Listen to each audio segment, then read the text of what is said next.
Pemandu kemudian melanjutkan perjalanan ke puncak bersama kelima pendaki lainnya, meninggalkan Juliana sendirian di titik istirahat. Selang beberapa waktu, pemandu yang tak kunjung melihat Juliana menyusul memutuskan untuk kembali ke tempat Juliana istirahat. Namun sesampainya di sana, Juliana sudah tidak ada di tempat.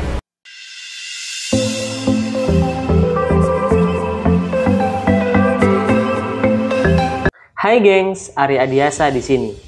Beberapa jam yang lalu lagi ramai banget pembahasan nih gengs, seputar perempuan asal Brasil yang meninggal di Gunung Rinjani. Dia sudah ditemukan tidak bernafas di Gunung Rinjani, Nusa Tenggara Barat. Perempuan itu bernama Juliana de Souza Marins. Dia ini berusia 27 tahun dan dia ini bukanlah pendaki yang baru saja belajar mendaki gunung, tapi dia ini sudah malang melintang di dunia hiking, terutama di Brasil. Namun Juliana harus bertemu dengan ajalnya di Gunung Rinjani, Nusa Tenggara Barat. Nah, di video kali ini saya akan membahas dan merangkum apa yang dialami oleh Juliana selama berada di Gunung Rinjani, Nusa Tenggara Barat. Saya berharap di video ini bisa jadi pelajaran untuk kita semua sebelum melakukan pendakian. Dan saya mohon kepada kalian semua yang menonton, jangan terlalu percaya kepada tahayul yang ada di alam dan jangan pula menantangnya. Itu aja, langsung kita masuk ke pembahasan.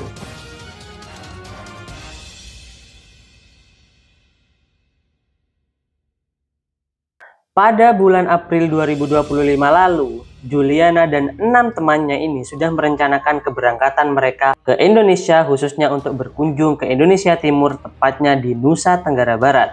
Destinasi yang akan mereka tuju ada dua guys. Yang pertama Gunung Rinjani, yang kedua Gili Trawangan. Semua rekannya setuju dengan rencana mereka untuk mengunjungi Indonesia di bulan Juni itu. Singkatnya, pada 18 Juni 2025, mereka semua berangkat dari Brasil dan langsung mendarat di Lombok. Tentu mereka tiba dengan perasaan yang bahagia. Singkat waktu, mereka memilih untuk mendaki Gunung Rinjani terlebih dahulu. Karena mereka pikir, setelah mereka mendaki Gunung Rinjani, pasti mereka dalam keadaan lelah. Dan Gili Trawangan adalah obatnya untuk menikmati alam yang ada di Nusa Tenggara Barat. Akhirnya pada tanggal 21 Juni 2025, mereka berangkat ke Gunung Rinjani melalui jalur Sembalun bersama pemandu lokal pada Minggu dini hari. Awalnya, semua berjalan dengan normal dan tanpa ada halangan apapun. Akan tetapi saat mereka memasuki Cemara Nunggal, Juliana tiba-tiba merasakan kelelahan. Cemara Nunggal ini gengs, jalurnya menanjak yang diapit oleh jurang dan bebatuan yang lepas. Jadi emang securam itu jalur Rinjani saat ada di titik Cemara Nunggal ini. Nah, Cemara Nunggal ini juga disebut oleh warga sekitar bahwa dia itu adalah jalur nerakanya Gunung Rinjani. Di sana Juliana merasakan kelelahan yang luar biasa, apalagi saat itu angin kencang menyelimuti jalur mereka di Cemara Nunggal. Dan saat itu Juliana diminta untuk istirahat oleh pemandunya. Namun sang pemandu wisata ini dan 5 rekannya langsung melanjutkan pendakian tanpa Juliana di Cemara Nunggal yang sedang beristirahat. Jadi Juliana ini istirahat, diminta istirahat karena kelelahan. Kalau menurut saya pribadi nih gengs, biasanya kalau salah satu teman itu merasakan kelelahan, kita akan menunggu mereka sampai mereka benar-benar sudah tidak lelah lagi dan kita bareng-bareng untuk melanjutkan pendakian. Nah, di sini poinnya. Untuk para pendaki, gimana ini pendapat kalian gengs tentang kejadian ini? Gimana pendapat kalian jika kalian sedang mendaki kemudian ada teman kalian yang merasa kelelahan? Kalian tinggalin atau kalian tunggu? Tulis komentar kalian di bawah ya. Selang beberapa waktu, pemandu yang tak kunjung melihat Juliana menyusul memutuskan untuk kembali ke tempat Juliana istirahat. Tujuannya pemandu kembali ke tempat Juliana untuk menjemput Juliana. Namun sesampainya di sana, Juliana sudah tidak ada di tempat. Namun pemandu menemukan cahaya senter di bawah jurang yang mengarah ke danau Segara Anak. Ia menduga cahaya itu berasal dari Juliana yang terjatuh dan segera menghubungi otoritas untuk meminta bantuan. Laporan pertama diterima sekitar pukul 6 waktu Indonesia Tengah pada Minggu pagi. Tanggapan cepat datang dari tim gabungan yang terdiri dari Balai Taman Nasional Gunung Rinjani, Basarnas Mataram, dan Polsek Sembalun. Tim SAR langsung bergerak menuju lokasi dengan membawa peralatan vertical rescue. Tepat pada pukul 12 siang, tim telah mencapai pos 4 dan mulai mendekati lokasi dugaan jatuhnya korban yang bernama Juliana tersebut. Meski begitu, evakuasi belum dapat dilakukan secara segera karena medan ekstrim dan cuaca buruk saat itu. Waktu evakuasi termasuk lambat karena cuaca buruk dan medan yang curam. Tim membutuhkan waktu sekitar 3 hari untuk mengevakuasi Juliana, sambil berharap Juliana masih bisa diselamatkan dalam keadaan masih hidup.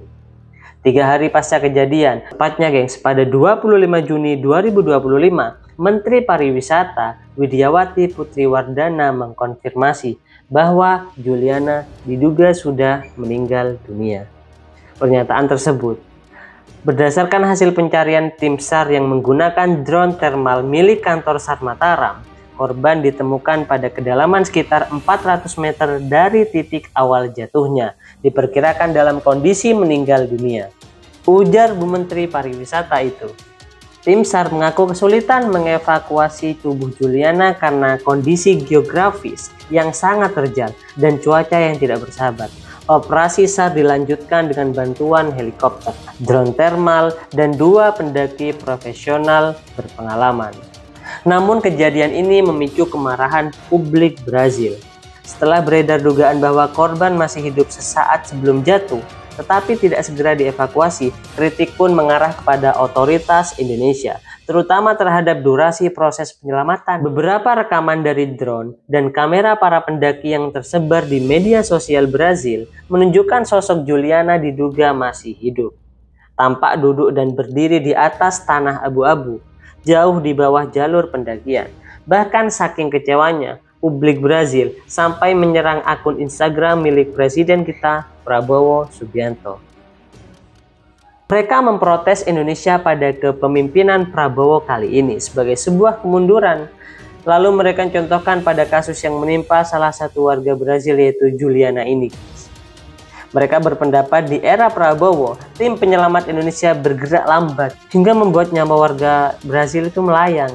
Dan itulah rangkuman cerita di balik kejadian yang menimpa Juliana de Souza Marin asal Brazil. Seorang wanita ini kita jadikan pengalaman, geng, atau kita jadikan pelajaran untuk kita semua, agar kita lebih berhati-hati jika kita akan hiking ke suatu tempat. Terima kasih sudah menonton, jangan lupa like, komen, dan subscribe channel kami. Sampai ketemu di berita-berita selanjutnya. See you, gengs.